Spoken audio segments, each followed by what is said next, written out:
Bon, ça va toi? Bah écoute, ça va, je suis dans mon salon, sur mon canapé, tranquille quoi. Bon, du coup, la première question qui est un petit peu la plus large, c'est qui tu es? Qui je suis? Bah, je suis Justine Thibaudat. Je suis comédienne depuis 2012, on va dire professionnellement.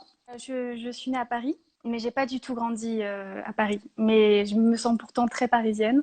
En fait, j'ai toujours voulu être artiste. Donc artiste, c'est vaste, hein.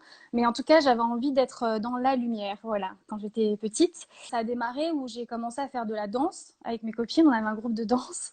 Et c'est comme ça que j'ai eu envie, en tout cas, je me suis découvert la passion du théâtre au collège. Et ce qui m'a vraiment donné le déclic, c'est Huit femmes de Robert Thomas, où je jouais Louise.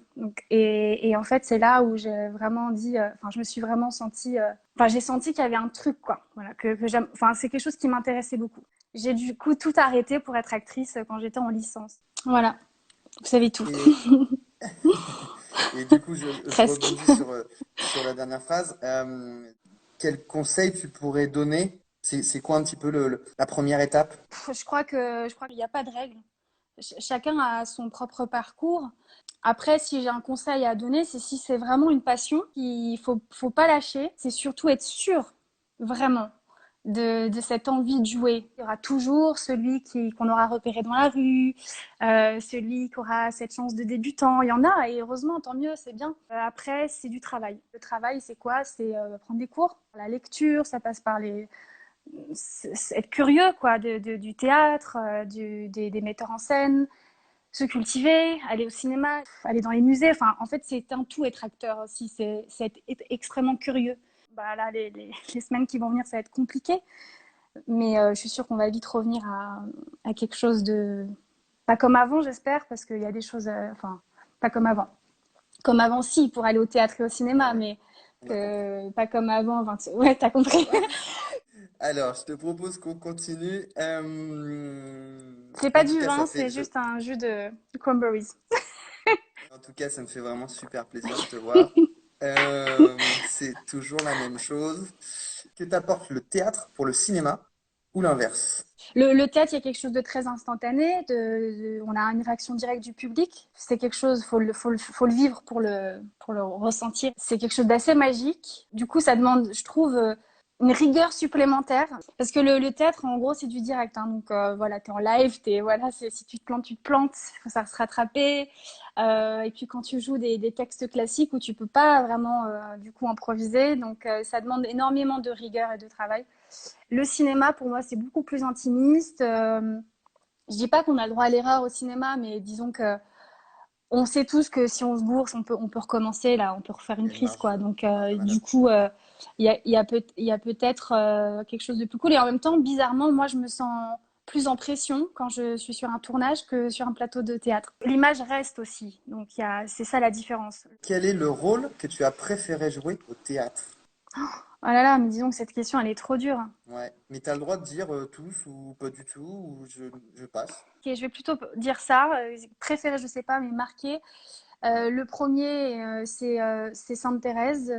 Voilà, j'ai fait un seul en scène où je jouais Thérèse de Lisieux. Ça m'a un peu bouleversée comme pièce parce que déjà j'ai joué beaucoup dans les églises, donc j'ai eu j'ai été confrontée à des choses qu'on n'a pas l'habitude quand on est acteur, quand on démarre. Ouais. Ce personnage m'a marqué et m'a bouleversée vraiment même dans ma vie personnelle. Et après, un Ouais. autre rôle qui m'a marqué beaucoup, c'est mon rôle dans Kin, qui a été une aventure professionnelle la plus incroyable au niveau théâtre pour moi jusqu'à présent.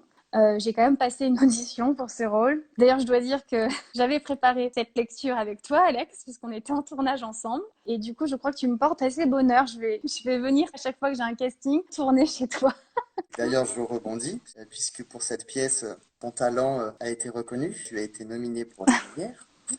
Et du coup, la question qui a été posée, c'est comment tu as appris ta nomination aux Molières? On est parti jouer à Douai. Le matin, on prend tous le train pour rentrer chez nous. Et en fait, au moment où on allume le direct, j'entends Boda. Enfin, j'y croyais pas, quoi. Pour moi, on avait tous cru entendre, mais voilà. Et quelques minutes après, très rapidement, j'ai reçu plein de messages. Non, Justine, t'es nommée et tout. Donc, du coup, bravo, félicitations. Donc là, ça s'est confirmé. Je l'ai appris via le live Facebook des Molières. Dans les petits messages, ça dit que tu es humble, que tu es force de caractère, que tu es... voilà, je te Ben, laisserai merci lire tout beaucoup, ça. merci. Un petit mot sur l'importance d'une bande démo. Ça permet de voir déjà comment tu passes à l'image. Ça permet de voir comment la personne, elle est, quoi, comment elle joue, qu'est-ce qu'elle dégage, ce qu'elle peut jouer, voilà. Du coup, tu penses que c'est important de, quand tu veux, par exemple, faire du ciné et surtout pas de la télé, il faut éviter de montrer que tu fais de la télé? Non, je dis pas qu'il faut enlever les extraits de télé si tu veux faire que du cinéma. Non. Moi, dans ma bande démo, par exemple, j'ai des extraits de télé, j'ai des extraits de court-métrage, j'ai même un extrait de théâtre. Moi, je crois qu'il faut faire. Il faut faire. Si on ne fait pas, on n'avance pas. Et en faisant, on apprend après. Voilà.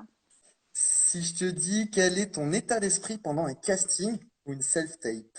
Quand j'ai démarré, j'étais très stressée. Je mettais tout sur le casting. C'était genre l'enjeu. En fait, je crois que la meilleure recette pour arriver serein à un casting, c'est désacraliser le casting et puis bah, le travailler, le bosser et venir avec ta proposition et être assez open, ouverte à ce que le directeur de casting va te demander, parce que souvent il va te demander de faire autre chose. Mais tout Ouais, ça, je dis tout ça, mais vraiment, ça, il m'a fallu des années avant d'avoir un côté un peu plus serein sur les castings et tout, parce qu'au début, j'étais, voilà, j'ai raté tellement d'essais sur des conneries.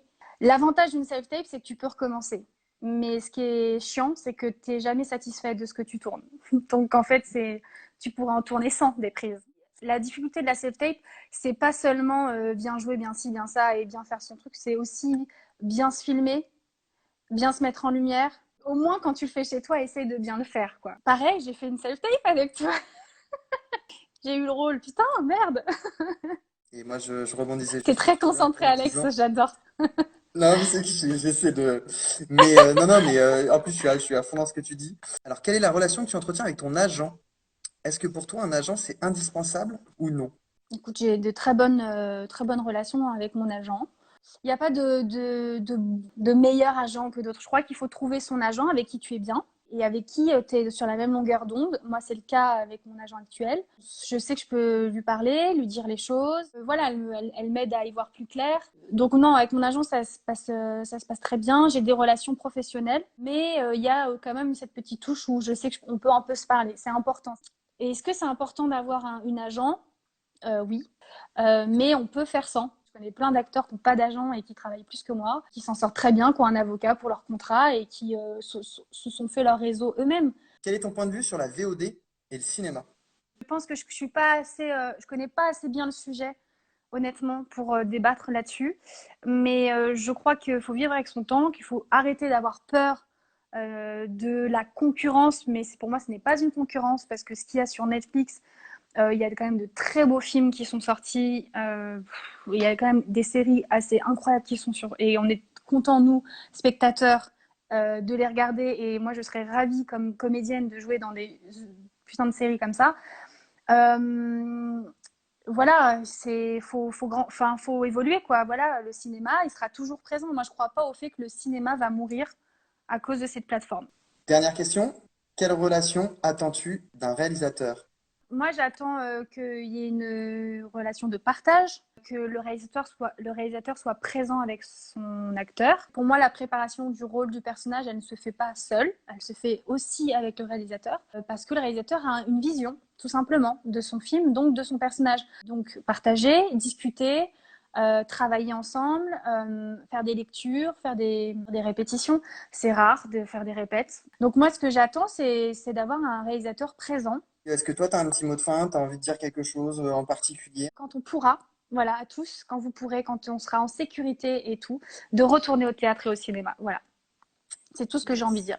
dire. Ne pas oublier la culture. On a niqué le game, je vous le dis en 2021. Donc, il est 29, donc espérons que ça coupe pas, avant que je te fasse de gros bisous, que je te dise encore Bisous merci. Alex. Merci à tout le monde. Voilà, c'était vraiment super de te parler. Merci Alex, merci pour ta générosité et ton initiative. Voilà, c'était cool. On se dit Ça au revoir permet un avant petit que peu à chacun. ça Ouais, coupe ça marche. méchamment, tu vois. Ouais, c'est ça. Bisous, Des bisous à bisous, tous. merci beaucoup. Salut. Salut à tous. Bisous encore, merci. Alors attends, non. Un Non, fais pas ça. Attends. petit coup. Promis, Et je moi, fais je ne vite. sais pas faire. Non.